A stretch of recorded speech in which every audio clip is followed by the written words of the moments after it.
আমার প্রিয় ভাই ও বোনেরা, আমি তোমাদের ভালোবাসি আর তোমাদের দেখতে চাই। তোমরা আমার আনন্দ ও গর্বের বিষয়। আমি যেমন বলেছি তেমন ভাবেই সর্বদা প্রভুর বাধ্য থাকো। সব সময় প্রভুতে আনন্দ করো। আমি আবারও বলছি, আনন্দ করো। তোমাদের শান্ত সংযত আচরণ দ্বারা যেন তোমরা সকলের প্রীতির পাত্র হয়ে ওঠো। প্রভু শীঘ্রই আসছেন।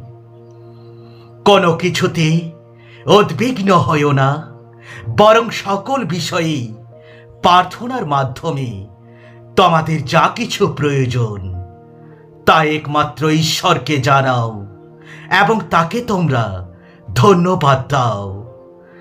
তাতে সমস্ত চিন্তার অতীত যে ঈশ্বরের শান্তি, তা তোমাদের হৃদয় ও মনকে খ্রিস্ট যিশুতে রক্ষা করবে।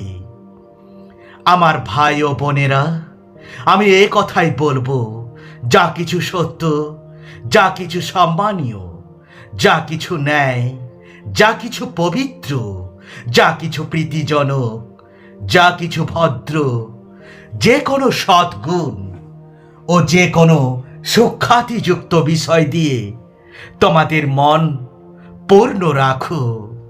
তোমরা আমার কাছ থেকে যা কিছু শিখেছ, শুনেছ ও পেয়েছ, আর তোমরা আমাকে যা করতে দেখেছ তাই করো, তাহলে যিনি শান্তির ঈশ্বর, তিনি তোমাদের সঙ্গে সঙ্গে থাকবেন। আমার ঈশ্বর তোমাদের সব অভাব মিটিয়ে দেবেন। খ্রিস্ট যিশুতে ঈশ্বরের যে মহিমার ভাণ্ডার আছে, তার থেকে তিনি তোমাদের সব অভাব মোচন করবেন। আমাদের ঈশ্বর ও পিতার মহিমা যুগে যুগে বিরাজ করুক। আমিন। আমাদের প্রভু যীশু খ্রিস্টের অনুগ্রহ তোমাদের সকলের সঙ্গে সর্বদা থাকুক। তিনি তাদের চোখের জল মুছিয়ে দেবেন। মৃত্যু, শোক, কান্না, যন্ত্রণা আর থাকবে না, কারণ পুরানো বিষয়গুলো বিলুপ্ত হলো।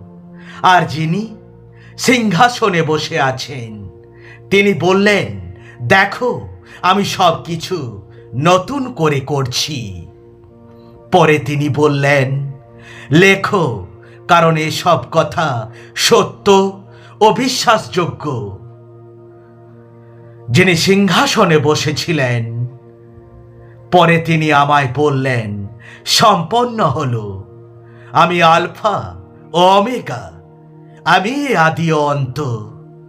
যে তৃষ্ণার্ত, তাকে আমি জীবন জলের উৎস থেকে বিনামূল্যে জল দান করব। এই বিজয়ী হয় সেই এই সবের অধিকারী হবে। আমি তার ঈশ্বর হব আর সে হবে আমার পুত্র। প্রভুই আমার মেষ পালক। আমার যা কিছু চাই সব সময়ে আমি তাই নেব। তার নামের মহিমা উপলব্ধি করার জন্য তিনি আমার আত্মাকে নতুন শক্তি দেন। তার নামের জন্য তিনি আমায় ঠিক পথে পরিচালিত করেন। এমনকি যদি আমি গাঢ় অন্ধকারময় কোনো উপত্যকা দিয়ে আমি হেঁটে যাই, আমি কোনো বিপদের দ্বারা ভীত হব না।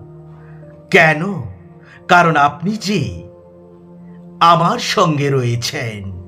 প্রভু, আপনার শাসনদণ্ড আমাকে স্বস্তি দেয়, নিরাপদে রাখে।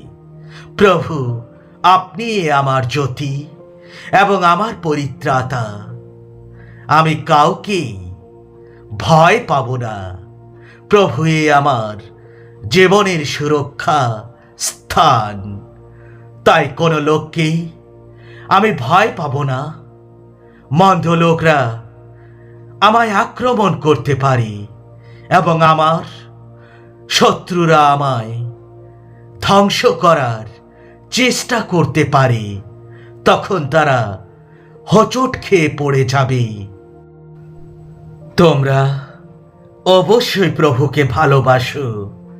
যারা প্রভুর প্রতি নিষ্ঠাবান, প্রভু তাদের রক্ষা করেন।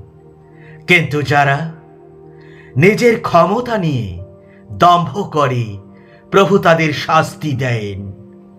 তারা তাদের প্রাপ্য শাস্তি পায়।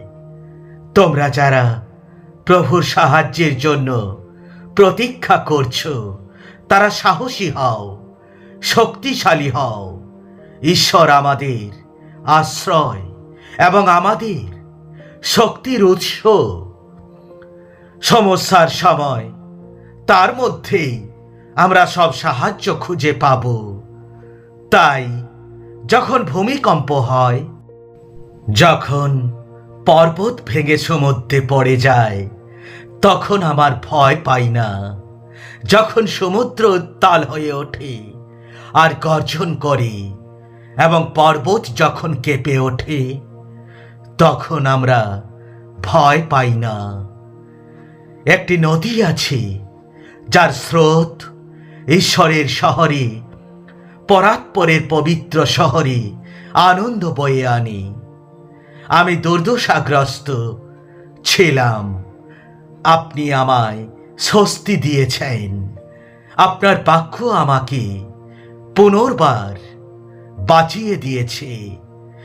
তোমার ঈশ্বর সদাপ্রভু তোমার মধ্যবর্তী, সেই বীর পরিত্রাণ করিবেন। তিনি তোমার বিষয়ে পরম আনন্দ করিবেন। তিনি প্রেম ভরে মৌনী হইবেন। আনন্দ গান দ্বারা তোমার বিষয়ে উল্লাস করিবেন। আপাতত বিভিন্ন দুঃখ কষ্ট তোমাদের ব্যথিত করলেও এই কথা ভেবে তোমরা আনন্দ করো। এসব দুঃখ কষ্ট আসে কেন? এরা আসে যাতে তোমাদের বিশ্বাস খাঁটি বলে প্রমাণিত হয়। যে সোনা ক্ষয় পায় তাকেই আগুনে পুড়িয়ে খাঁটি করা হয়, আর তোমাদের খাঁটি বিশ্বাস তো সেই সোনার চাইতেও মূল্যবান। বিশ্বাসের পরীক্ষায় যদি দেখা যায় যে তোমাদের বিশ্বাস অটল আছে, তবে যীশু খ্রিস্টের পুনরাগমনের সময়ে তোমরা কত না প্রশংসা, গৌরব ও সম্মান পাবে। আমিন, আমিন, আমিন।